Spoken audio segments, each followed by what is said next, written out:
پاکستان کے ہر شہری کو جو بنیادی حقوق دیے گئے ہیں اس میں جو سب سے پہلا آرٹیکل ہے آرٹیکل 8، وہ کیا کہتا ہے اور کیا پاکستان کے شہریوں کو حقوق دیتا ہے؟ یہ عدالت کی ذمہ داری ہے کہ عدالت اس قانون کو برخلاف آئین قرار دے کے اس کا اثر ختم کرے۔ اگر کسی شہری کو یہ پتہ چلتا ہے کہ قانون بنانے والے اداروں میں کوئی ایسا قانون بنایا جا رہا ہے جو انسانی حقوق کی خلاف ورزی کرتا ہے، تو وہ ایک عام شہری کس طرح سے اس قانون کو بننے سے روک سکتا ہے؟ انسانی حقوق کی جب ہم بنیادی حقوق کی بات کرتے ہیں تو نہ صرف پاکستان میں بلکہ دنیا میں جتنے بھی جمہوری ملک ہیں وہاں پہ فنڈامنٹل رائٹس جو ہے ان وہاں کے شہریوں کو دیے۔ یورپین کنٹریز ہو گئیں، ان سب پہ ان قوانین کا، ان معاہدوں کا اطلاق ہوتا ہے۔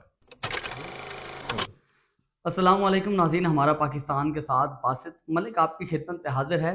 ناظرین، پاکستان کے 1973 کے آئین میں پاکستان کے ہر شہری کو کچھ بنیادی حقوق فراہم کیے گئے ہیں جو کہ فنڈامنٹل رائٹس کے آرٹیکل 8 سے 28 تک مشتمل ہیں۔ آج اس کا سب سے پہلا آرٹیکل جو آرٹیکل 8 ہے، ہمارے ساتھ ماہر قانون شاہزین مندوخیل صاحب موجود ہیں، ان سے جاننے کی کوشش کریں گے کہ آرٹیکل 8 میں پاکستان کے شہریوں کو کیا بنیادی حقوق دیے جاتے ہیں۔ سر بہت شکریہ آپ کے ٹائم کا، کیسے ہیں آپ؟ الحمدللہ۔ شاہزین صاحب، سب سے پہلا جو میرا سوال ہے، پاکستان کے ہر شہری کو جو بنیادی حقوق دیے گئے ہیں اس میں جو سب سے پہلا آرٹیکل ہے آرٹیکل 8، وہ کیا کہتا ہے اور کیا پاکستان کے شہریوں کو حقوق دیتا ہے؟ باسط صاحب، آرٹیکل 8 جو ہے اس کا کانٹیکسٹ، اس کا جو متن ہے وہ بڑا سمپل ہے۔ جی آرٹیکل 8 تمام جو فنڈامنٹل رائٹس کے جو آرٹیکلز ہیں، جی جو بنیادی حقوق کے آرٹیکلز ہیں، سب کو تحفظ فراہم کرتا ہے۔ بالکل بہت سمپل اس کی فہم ہے۔ آرٹیکل 8 بیسکلی جو بھی قانون پارلیمان بناتی ہے، سینٹ بناتی ہے، یا کوئی بل بنتا ہے جو کہ قانون کی شکل میں ابھی تک آیا نہیں ہے، آرٹیکل 8 یہ واضح کرتا ہے کہ اگر وہ قانون بنیادی جو انسانی حقوق ہیں، فنڈامنٹل رائٹس جو ہیں، جو آرٹیکل 8 سے لے کر آرٹیکل 28 آف دا کانسٹیٹیوشن کے تحت لکھے ہوئے ہیں، اگر وہ قانون ان آرٹیکلز کی، ان بنیادی انسانی حقوق کی خلاف ورزی کرے گا، تو یہ عدالت کی ذمہ داری ہے کہ عدالت اس قانون کو برخلاف آئین قرار دے کے اس کا اثر ختم کرے۔ ٹھیک ہے۔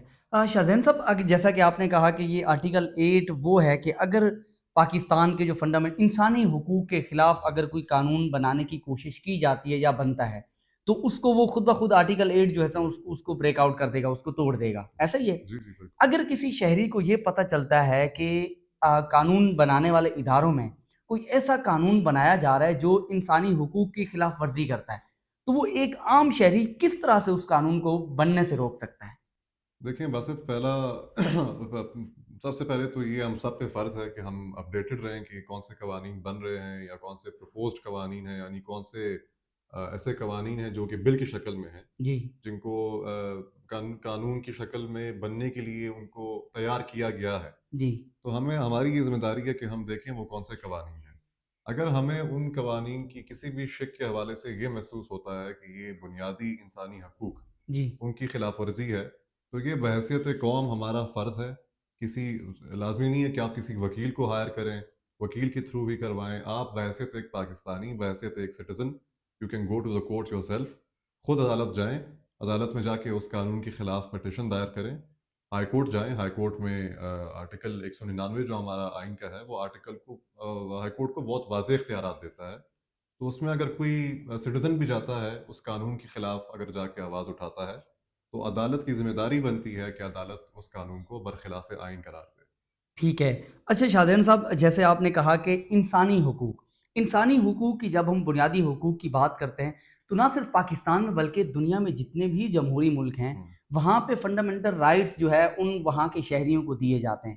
تو اس آرٹیکل کو ہم اگر انٹرنیشنل لیول پہ دیکھیں تو اس آرٹیکل کی کیا اہمیت ہے؟ جی باسط، اس وقت کئی ایسے انٹرنیشنل قوانین ہیں، انٹرنیشنل معاہدے ہیں جو کہ صرف پاکستان یا کسی ڈیولپنگ کنٹری پہ ہی نہیں، دنیا کے جتنے بڑے ممالک ہیں، امریکہ ہو گیا، یو کے ہو گیا، یورپین کنٹریز ہو گئیں، ان سب پہ ان قوانین کا، ان معاہدوں کا اطلاق ہوتا ہے۔ ان معاہدوں کا، ان قوانین کا بھی بیسک جو ایک مقصد ہے وہ یہی ہے کہ کسی بھی ملک میں کوئی بھی قانون، کوئی بھی پالیسی، کوئی بھی ایسا حکومت کی طرف سے یا پارلیمان کی طرف سے کوئی فیصلہ آتا ہے جی جو کہ بنیادی انسانی حقوق کی خلاف ورزی ہو، خلاف ورزی کرتا ہے۔ تو وہ ان معاہدوں کی، ان قوانین کی بھی خلاف ورزی ہوگا۔